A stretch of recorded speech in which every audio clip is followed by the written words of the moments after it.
Aix-les-Bains, à Chambéry et bien plus encore, Radio Grand Lac vous accompagne sur le 92.1 FM. Le Nouvel Entrepreneur, l'émission dédiée à la création d'entreprises et aux porteurs de projets, avec Karim sur Radio Grand Lac. Vous êtes sur Radio Grand Lac et vous écoutez Le Nouvel Entrepreneur. Aujourd'hui, nous allons parler, dans les grandes lignes, de financement, de résilience et de pilotage avec nos invités du jour, Laurent Heinrich, comment on dit Laurent ? Heinrich, déjà même la première syllabe était mauvaise.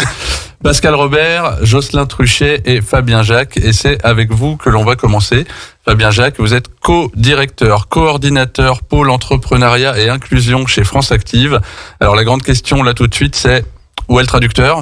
C'est un long titre. Qu'est-ce qu'il représente exactement ? Bonjour Karim, merci pour l'invitation. Alors qu'est-ce que ça représente ? En fait, ça représente un collectif au sein de l'association. C'est l'ensemble des salariés qui ont porté un projet de direction collégiale. Et aujourd'hui, sur les 19 salariés que nous sommes 5 à avoir pris un poste de co-direction pour supporter la charge de direction et rester au plus proche de la réalisation de l'activité.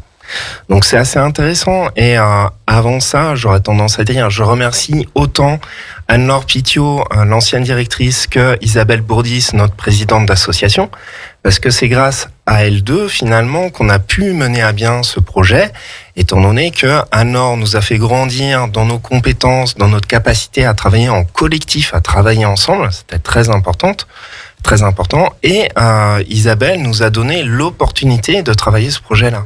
Aujourd'hui, nous sommes une structure de l'économie sociale et solidaire.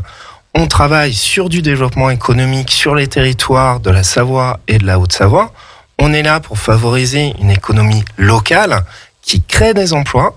Et finalement, l'opportunité qu'elles nous ont toutes les deux donnée, c'est de pouvoir montrer que des statuts de l'économie sociale et solidaire, des gouvernances participatives, c'est des dispositifs qui fonctionnent et qui fonctionnent partout, même au sein des associations.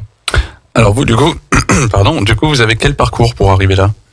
Alors, moi, un parcours, j'aurais tendance à dire, assez classique. Je voulais pas trop finir mes études trop tôt, donc j'ai fait un petit BTS commerce international, une école de commerce. Et en école de commerce, je suis retombé un peu sur les amours familiales de l'entrepreneuriat. Et finalement, j'ai fait toute ma fin de partie d'études en alternance et en gestion de projet. Et derrière, je me suis réorienté littéralement sur l'entrepreneuriat en faisant le choix d'aller travailler dans une autre association qui s'appelle l'ADI. Et donc, j'ai travaillé pendant 6 ans à l'ADI avant de rejoindre France Active Savoie-Mont-Blanc, avec qui j'ai fêté mes 8 ans le mois dernier. Vous ne les faites pas, en tout cas. Ouais. L'ADI qui était, exactement. L'ADI qui était notre invité il y a 2 semaines. Donc, du coup, France Active, quel est le champ d'opération ? Quelle est la proposition ou les propositions de cet asso ? Alors, on va parler de plusieurs propositions, avec toujours ce leitmotiv de favoriser le développement économique et le développement d'emploi. On est bien sur de l'insertion économique sur les territoires de la Savoie et de la Haute-Savoie. On a littéralement 2 grands pôles d'activité. On a le pôle lié à l'économie sociale et solidaire. Et à ce titre, on intervient tout autant en financement de l'émergence, de la création, de la reprise, du développement de ces structures de l'économie sociale et solidaire. On les accompagne avec des missions spécifiques, mais aussi au travers du dispositif local d'accompagnement qu'on porte depuis plusieurs années sur la Savoie et la Haute-Savoie, où on va aller chercher des consultants pour accompagner les associations et les structures de l'économie sociale et solidaire pour se structurer, pour développer leur gouvernance ou leur modèle économique. Et on a aussi tout un pôle de formation à destination des dirigeants qui veulent avoir un impact renforcé au-delà de la valeur économique de leur entreprise. Donc ça, c'est le pôle économie sociale et solidaire. On a un autre pôle qui s'appelle entrepreneuriat et inclusion et qui lie bien ces 2 notions-là. Alors pourquoi l'inclusion ? Parce que basiquement, nous, quand on fait du financement à la création et reprise d'entreprise, le critère d'éligibilité, c'est d'accompagner quelqu'un qui est en précarité d'emploi. Alors c'est pas un joli terme, mais à partir du moment où vous êtes demandeur d'emploi, de longue durée, en situation de handicap, ou avec un contrat court, on va être là pour vous accompagner dans votre projet de création d'entreprise à condition que vous créez votre emploi dedans. Il faut vraiment que ce soit un emploi à temps plein, donc il y a une première notion d'inclusion là. Dans la création de l'emploi, ça veut dire qu'il doit, dès le départ, pouvoir se verser un salaire, c'est ça Assez rapidement. D'accord. On l'évalue sur les 2 premières années. Ok. Et sur cette notion d'entrepreneuriat et d'inclusion, on travaille aussi, par exemple, avec le département, où on mène une expérimentation dans le cadre du plan pauvreté, où on accompagne des entrepreneurs qui, malheureusement, basculent au RSA. Et en fait, sur une mission assez flash, assez courte, on va faire 4 rendez-vous avec eux pour évaluer comment les orienter au mieux sur les services du département ou sur d'autres associations ou structures d'accompagnement pour leur donner un coup de boost et sortir le plus rapidement du RSA alors qu'ils sont entrepreneurs. Et le dernier point, on gère depuis 5 à 7 ans 2 plateformes sur le microcrédit professionnel où on fait le lien entre tous les acteurs de microcrédit. Que ce soit l'ADI, mais d'autres, ça peut être Crésius, les Restos du Cœur, les CCAS, etc.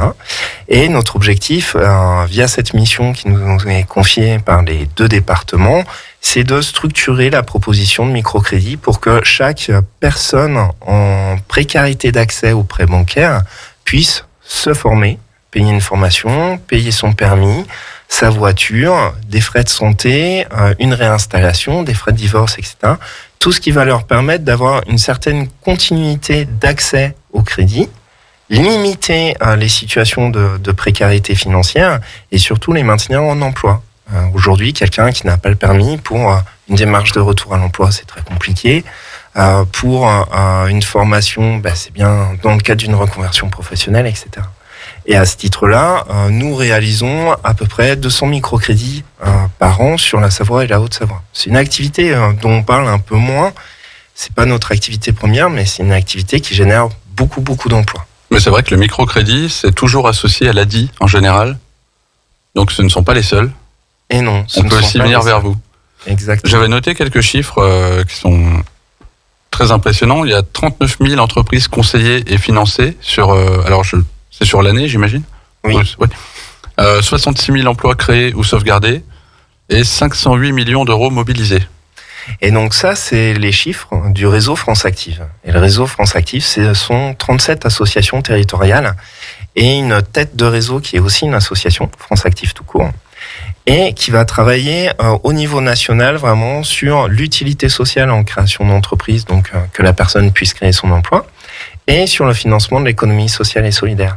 Et nous, on est assez fiers, nous, France Active Savoie-Mont-Blanc, on est une association loi 1901, créée à l'époque par le conseil départemental de la Savoie, implantée sur le territoire de la Savoie. On est la première association territoriale à avoir rejoint France Active.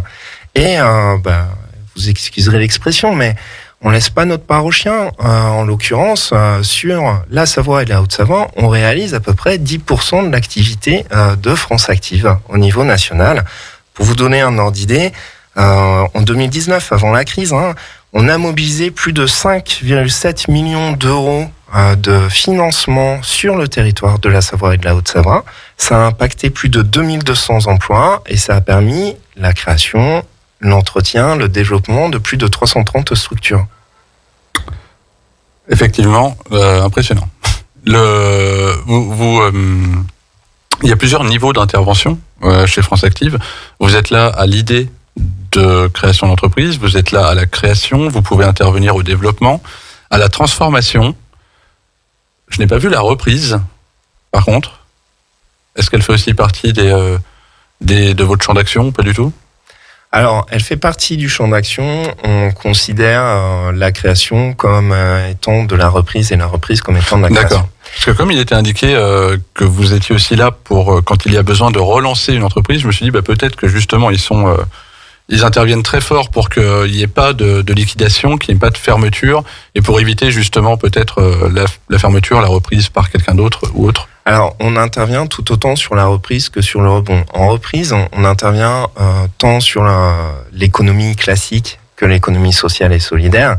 Et on va intervenir notamment sur soit des transformations en ESS. On a eu plusieurs exemples d'entreprises en difficulté avec beaucoup d'emplois, où les salariés se sont regroupés pour créer une SCOP et on a effectué des reprises, même des reprises à la barre.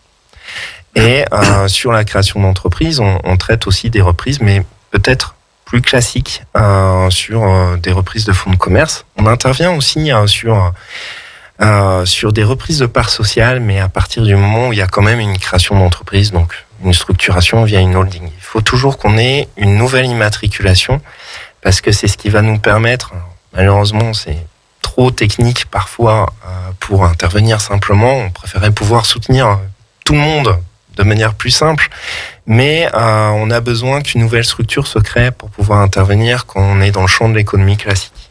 D'accord. Et comment ça se passe pour, du coup, moi j'ai un projet de création d'entreprise, j'ai besoin d'infos, d'accompagnement, etc. Comment je viens jusqu'à vous ? Le plus simplement du monde. On a dans nos réseaux sociaux, Facebook, LinkedIn, où on est très présent. Notre site internet, notre numéro de téléphone, notre standard est ouvert tous les matins. Alors c'est vrai que c'est que le matin, mais ça nous permet de traiter les dossiers aussi dans le reste de la journée. Et j'aurais tendance à dire, le premier point, c'est un premier accueil où on prend le temps de voir un petit peu où est-ce que vous en êtes, ce que vous faites, ce que vous voulez faire, quelle est votre situation. Derrière, généralement, on vous propose une réunion d'information collective. Alors, pourquoi ? Parce que ça permet de remettre un petit peu les informations dans le bon sens quand on parle de création d'entreprise. Nous sommes une structure de développement économique via le financement. Et donc, la phase de financement, c'est une phase un peu spécifique et qui vient un peu en dernier ou un peu entre parenthèses, entre 36 000 démarches administratives à côté et qui prend un peu de temps. Et donc, à ce moment-là, cette réunion d'information collective permet de remettre dans le bon ordre toutes ces informations. Pourquoi on a besoin d'une étude de marché ? Pourquoi il faut un plan d'affaires ? Le plan d'affaires, ça permet quoi ? Ça permet d'établir un prévisionnel, ça permet d'établir des objectifs et au final, un besoin de financement. Et à ce moment-là, on peut intervenir. Donc, cette réunion d'information collective permet de recaler toutes ces informations-là, mais aussi de présenter nos dispositifs qui sont pas toujours les plus sexy ou les plus simples à comprendre. Ça, on le comprend très bien. Donc, on en parle en réunion d'information collective avec toujours ce petit message. Ne vous stressez pas. On est là pour vous accompagner. On est là pour intervenir sur la phase de financement. On est là pour trouver des outils de financement qui vont être peut-être les nôtres, mais pas forcément. Ça peut être aussi des partenariats avec le réseau Initiative Savoie ou Grand Annecy, ailleurs sur la Haute-Savoie, ou avec le réseau Entreprendre, avec qui on travaille de plus en plus, pour trouver les solutions en fonds propres, en apport, en prêt, en garantie, qui seront les plus viables pour que l'entreprise se développe de la meilleure manière possible. Donc pour toute création d'entreprise, on l'a compris, et aussi pour les besoins en financement et l'analyse de tout ça et l'accompagnement qui va avec, France Active. Merci beaucoup Fabien Jacques. On va marquer une pause et on se retrouve juste après avec Jocelyn Truchet. Radio Grand Lac, à Aix-les-Bains et autour du lac du Bourget, votre radio. Le Nouvel Entrepreneur, l'émission dédiée à la création d'entreprises et aux porteurs de projets avec Karim sur Radio Grand Lac. Vous écoutez Le Nouvel Entrepreneur sur Radio Grand Lac 92.1 FM. On continue avec un parcours, un homme, un personnage, le sourire du Bourget comme on l'appelle, fondateur de la société Section T, ancien militaire chevalier dans l'ordre de la Légion d'honneur, capitaine de France de volley assis, de l'équipe de France de volley assis, Jocelyn Truchet, bonjour. Bonjour. J'ai peut-être oublié des titres, je sais pas, par où commence-t-on ? On va commencer déjà par mon parcours. Donc du coup, j'ai 37 ans. Moi, j'ai une première partie de carrière, entre guillemets, au sein de l'armée. Donc j'ai fait 12 ans en tant que militaire au 13e bataillon de chasseurs alpins. Puis après, étant grièvement blessé en mission en Afghanistan, il a fallu que je me réoriente, donc au sein de l'armée, dans la communication et après plus particulièrement dans l'audiovisuel. Et finalement, j'ai quitté l'armée en 2018 et j'ai monté ma société, donc Section T, fin 2019. Alors, l'audiovisuel dans l'armée, ça consistait en quoi ? Alors, c'est en gros la gestion en communication d'une entreprise de 1200 personnes, qui est un bataillon. Donc, entre la partie réseaux sociaux, faire des reportages photos, vidéos et tout ce qui est comme aussi interne. Et après, moi, je me suis spécialisé dans l'audiovisuel et donc du coup, plus tout ce qui est CIRPATER, donc le service d'information et relations presse de l'armée de terre. Donc là, en gros, j'étais réalisateur de clips, principalement pour la com interne, mais aussi pour la page Facebook de l'armée de terre. Ça, c'est quelque chose qu'on oublie souvent, c'est qu'il y a énormément de métiers dans l'armée. Il n'y a pas que soldats.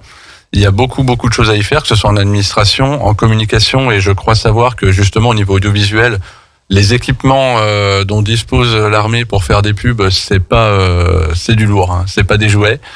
Il y a vraiment du beau matériel, et il y a aussi plein de formations à l'armée pour justement pratiquer ces métiers-là, pour devenir professionnel dans plein de métiers qui n'ont rien à voir avec ce qu'on peut toujours avoir comme image de soldats, etc.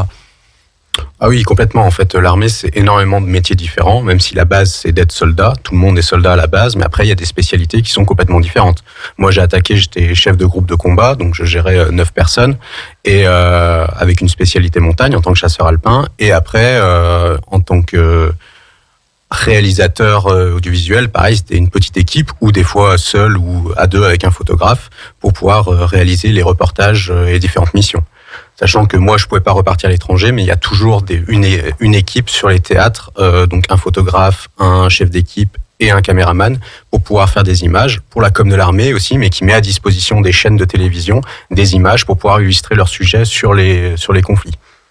Et donc, du coup, la transition passée de l'armée à l'entreprise privée, individuelle, mais en gardant le parcours audiovisuel, ça s'est fait facilement, c'était évident. Alors en fait, moi j'ai toujours été très ouvert, donc c'est-à-dire que même au sein de l'armée, en fait, en gros, j'avais pas mal d'idées de business, de choses, et surtout très tourné vers le milieu civil. Donc en fait, ça s'est fait en douceur, parce que je suis parti en fait au moment où j'avais estimé que j'avais fini ce que j'avais à faire et que j'avais plus d'opportunités et de choses à l'extérieur de l'armée qu'à l'intérieur. Et donc du coup, c'est pour ça que j'ai créé la société Section T. Alors, Section T, qu'est-ce que ça fait, Section T, c'est quoi ? Alors, Section T, elle travaille dans le cinéma. Et donc du coup, elle fait la location d'accessoires pour le cinéma et le spectacle. Donc différents types d'accessoires. Le premier, c'est la partie costumes. Donc les costumes, donc on loue des costumes de la période de la Première Guerre mondiale jusqu'à nos jours. Donc des costumes militaires des différentes armées, que ce soit les États-Unis, la France, l'Angleterre, la Russie, l'Allemagne, mais aussi des administrations et de la police et de la gendarmerie. Alors j'imagine que l'Allemagne est très demandée, non ? Ça dépend l'époque. Ça dépend. Il y a aussi de la police, gendarmerie, parce qu'il me semble, quand j'avais visité, que j'en avais vu. Oui, donc la police, gendarmerie et puis les différentes administrations. En fait, à terme, ce sera tous les corps en uniforme. D'accord. Il y a aussi tout ce qui est sur des tournages, vous intervenez sur ce qui est explosif. Quand quelqu'un se fait tirer dessus, boum, boum, boum, ça pète partout sur lui, il y a du sang et tout, ça c'est vous. Alors, c'est pas moi sur tous les tournages, mais oui, je peux faire ça. Donc la société, en fait, donc a un artificier qui permet de faire les explosions, que ce soit les explosions, par exemple, de tirs de mortier ou donc de différentes façons, soit avec de l'explosif, soit avec d'autres moyens moins dégradants, et ainsi aussi les impacts corporels sur les comédiens ou sur le décor pour simuler les impacts de balles. Alors, c'est une question qui m'a toujours quand un comédien. D'ailleurs, est-ce que c'est le comédien qui subit les petites explosions sous sa chemise pour avoir l'air de se faire tirer dessus, ou c'est une doublure ? Ça dépend. Est-ce que c'est douloureux ou pas ?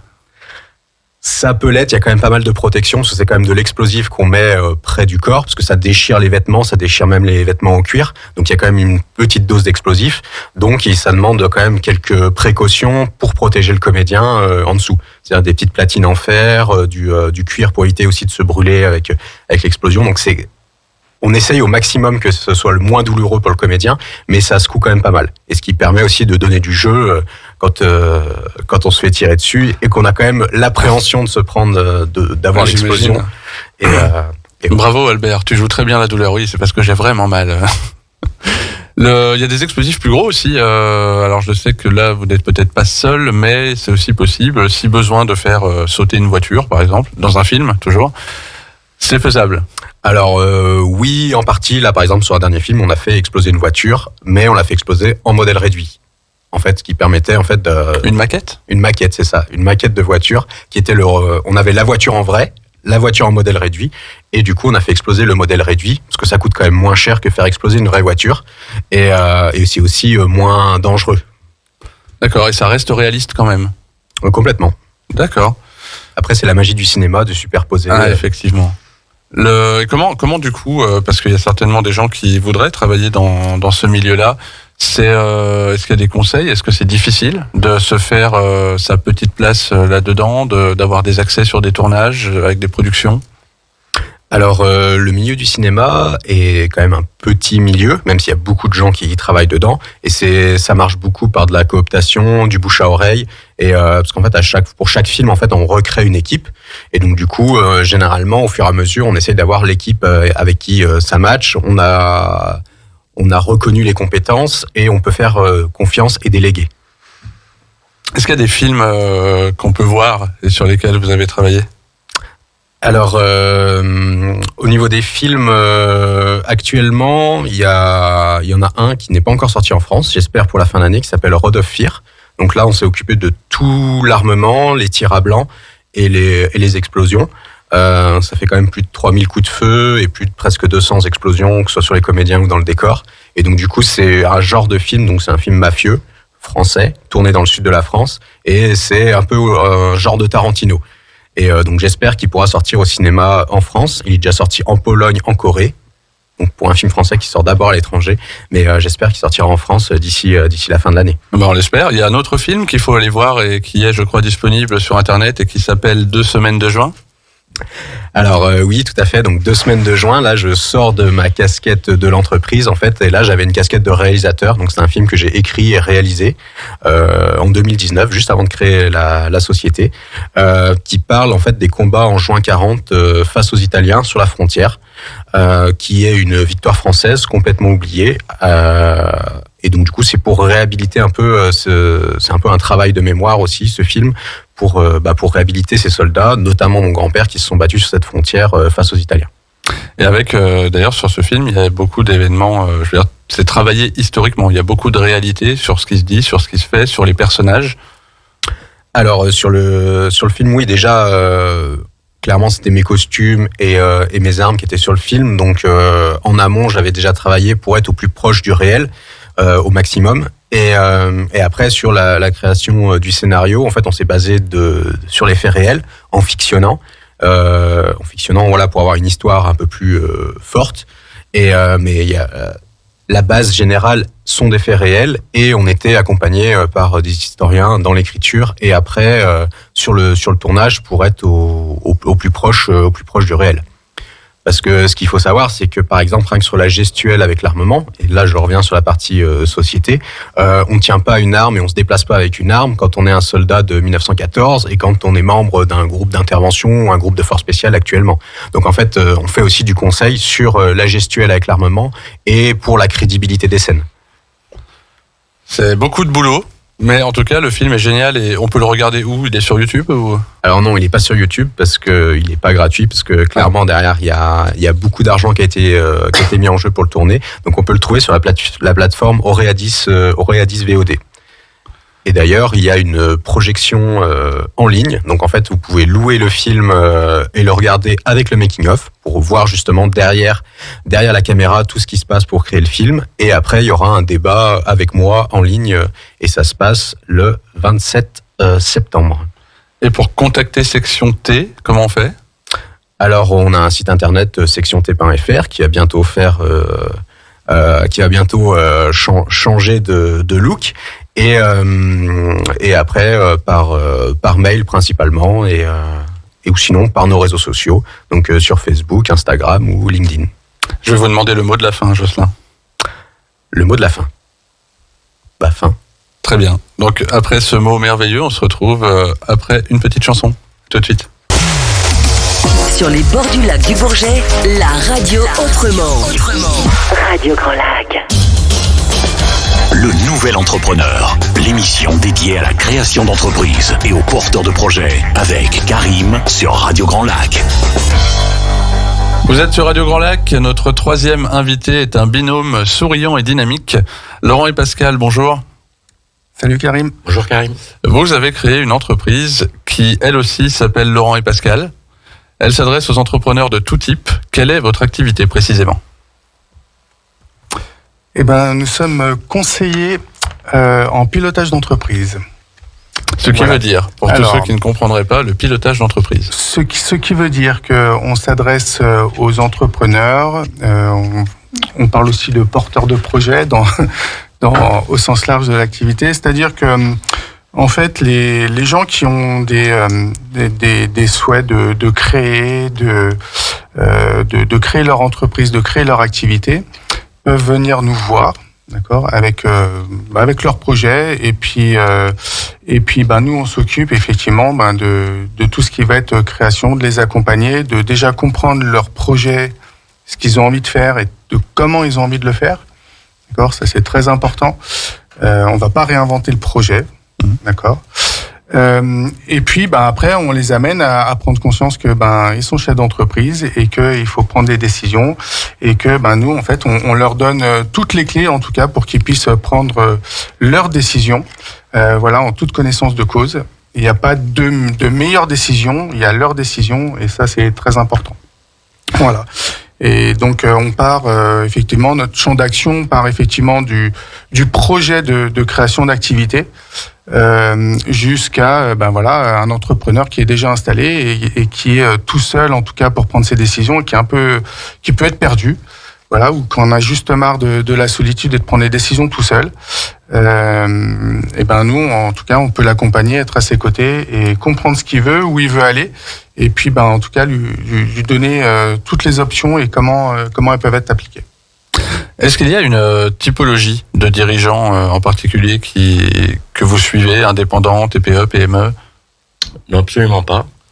On peut tout faire en fonction de différentes missions qu'on peut retrouver. Nous, ce qui nous intéresse, c'est l'humain, c'est le chef d'entreprise. Donc, quel que soit son métier, quel que soit son projet, on fera en fonction de l'humain et de comment lui voit évoluer les choses, quel besoin il a. Nous, on est là pour analyser tout ça et puis évidemment, après, on va le diriger.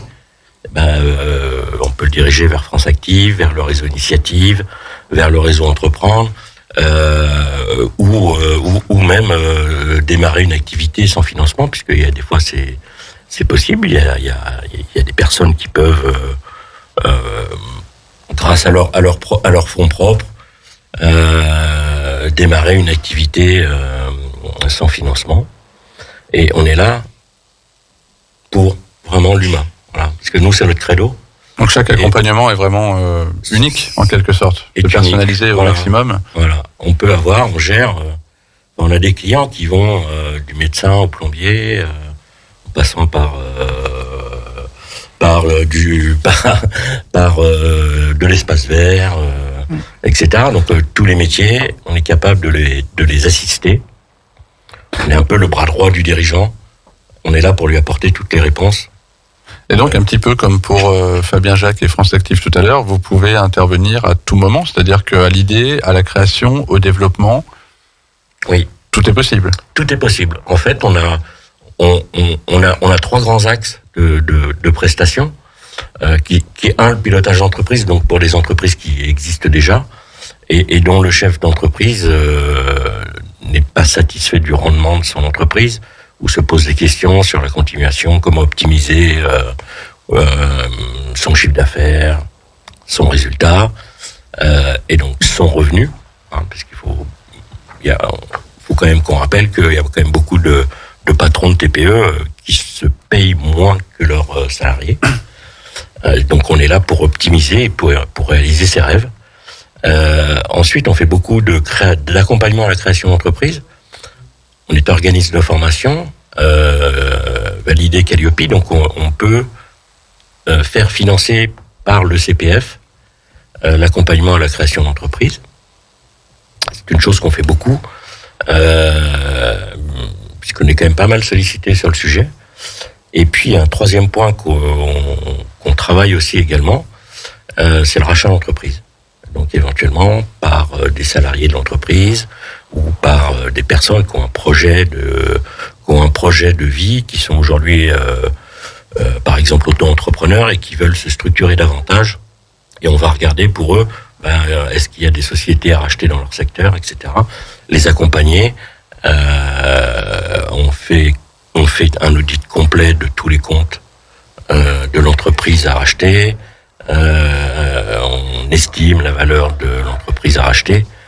Donc tout ça permet de limiter tous les risques qui peuvent être liés à se lancer dans le grand bain de l'entrepreneuriat. Pardon. Et justement, quel conseil on peut donner à quelqu'un qui veut se lancer ? Qui reste lui-même. Ouais, vaste sujet, mais en tout cas, ne jamais se laisser déborder parce qu'on peut se faire, s'entendre dire. Rester soi-même, effectivement, comme dit Pascal, parce que on reçoit aussi beaucoup d'entrepreneurs qui arrivent et qui viennent nous dire alors c'est simple, moi j'ai un projet de création d'entreprise, on m'a dit qu'il fallait que je me mette micro-entrepreneur ou tout autre, ou SASU ou EURL, ce qu'on veut. Alors ok, c'est bien, mais en fait pourquoi est-ce que vous allez ouvrir une URL? Pourquoi est-ce que vous voulez ouvrir une SASU? Pourquoi vous voulez rester en micro-entreprise? Les 3/4 des gens qu'on rencontre et qui ont une idée là-dessus ne savent pas. Voilà. Et surtout que le choix du statut, ça arrive vraiment vers la fin de... Alors déjà, ça arrive vers la fin. Et puis souvent, effectivement aussi, c'est que nous, notre accompagnement, on s'imprègne déjà du projet. On essaye de comprendre là où la personne veut aller et comment elle veut y aller. C'est-à-dire que une personne qui va s'investir à mi-temps dans son entreprise peut avoir le même objectif qu'une personne qui va s'investir à temps complet, voire même plus que temps complet. Mais la manière dont elles vont arriver à leurs objectifs et le délai dans lequel elles vont y arriver va pas être le même. Voilà. Et nous, justement, on tient compte de ces préceptes-là et de dire comment vous y allez. Mais si vous y allez à mi-temps, par exemple, vous avez peut-être une activité à côté et vous avez peut-être pas forcément besoin de revenus, etc., etc. Et de ça, par exemple, peut découler la forme juridique. Et en fait, il y a beaucoup de personnes qui arrivent, qui choisissent la forme juridique sans savoir le pourquoi ni le comment, juste parce qu'on leur a dit le mieux pour vous, c'est ça. Mais le mieux pour vous, faut déjà prendre le temps de connaître le projet, la personne, comment on veut y aller. Et nous, c'est vraiment, on a parlé en tout cas d'humain, d'humanité. Nous, c'est vraiment ça. On veut vraiment faire la part belle à notre interlocuteur et pas forcément à notre savoir et à notre technique. Et pour quelqu'un qui est déjà en activité, est-ce qu'il y aurait quelque chose de particulier à dire ? Tout à l'heure, on disait qu'il fallait pas rester seul. Oui, c'est un peu le credo. C'est-à-dire que quand on est seul, à qui on se confie sur ses problèmes, sur ses doutes, qui nous permet de prendre du recul, de s'élever et d'enlever l'affectif de la société. Parce qu'en fait, on est tous, nous aussi, on est chefs d'entreprise. On a aussi notre propre affect sur notre boîte. Et il faut arriver à enlever cet affect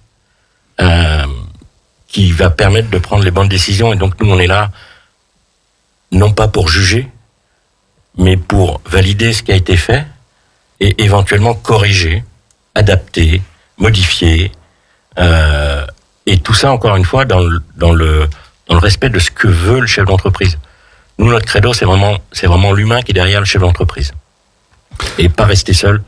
Mais c'est indispensable. Comment peut-on rester seul aujourd'hui en tant que chef d'entreprise ? Et dans tous les cas, je veux dire qu'une entreprise qui ne fonctionne pas aussi bien que ce qu'on avait prévu, effectivement, il vaut mieux s'entourer, être accompagné, aller chercher des conseils. Et une entreprise qui fonctionne bien, mais j'ai envie de dire, c'est la même chose. Il faut quand même s'entourer, aller chercher des conseils, parce que on peut peut-être avoir un développement encore mieux que ce qu'on aurait prévu si on ne s'assoit pas juste sur ce qui est fait. Donc il y a à tous les moments, et quel que soit le niveau de réussite du projet, il est toujours important d'aller chercher, d'aller voir ce qu'on peut nous donner, ce qu'on peut nous conseiller. On connaît pas toutes les solutions de toute façon, et il y en a des nouvelles assez régulièrement. Donc pour être à jour et toujours avoir les meilleures opportunités, c'est sûr qu'il faut ne pas être seul. Ouais. Et juste un chiffre, parce qu'il y a un prix, parce qu'on est chef d'entreprise, donc on est là aussi pour gagner notre vie. Un des chiffres qu'on peut donner pour une entreprise en pilotage d'entreprise, c'est que on va rapporter à l'entreprise 5 fois ce que l'on coûte. Donc c'est un investissement, comme une nouvelle machine, c'est comme une embauche, c'est exactement la même chose. On est franchement là, Et les résultats sont là pour dire que, en fait, on fait gagner de l'argent à une entreprise.